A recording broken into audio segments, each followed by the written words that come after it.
واقعا چرا عربا به سنگ قبر اعتقادی ندارن؟ شما این ناصرالخلیفی با اون همه عظمت شو ببین، 2 تا سنگم نه، 2 تا تیکه سیمان زدن این ور اون ورش، روش هم نوشتن ناصرالخلیفی. خودشون میگن علتش اینه که پیامبر با گذاشتن سنگ قبر مخالف بوده و معتقد بوده که مرده پرستی میکنیم. اینجوری اومدن سر قبر یعنی از اراده خدا که مرگ اون عزیز باشه ناراحتیم.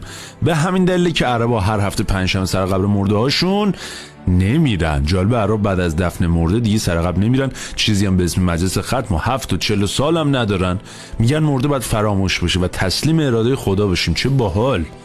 اتفاقا منتقد به اینن که ایرانی‌ها تسلیم اراده خدا نیستن، واسه همینه که تو قبرستان بقیه شما نه تنها هیچ سنگ قبری نمیبینی بلکه یه عرب هم به سختی میبینی. البته این سنگ قبر هیچ ربطی به شیعه و سنی بودن نداره، به هر حال تفکر قوم با قوم متفاوته. برخی اهل تسنن در جای جای دنیا مثل شیعیان از سنگ قبر استفاده میکنن. به هر حال ما هم به نظر اونها احترام میذاریم، اونها به نظر ما.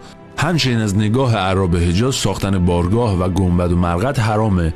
واسه همین اول که دولت سعودی اومد تمام این گنبد و بارگاه ها رو از قبرستان بقیه زد ترکون. به قبلش بود آخه.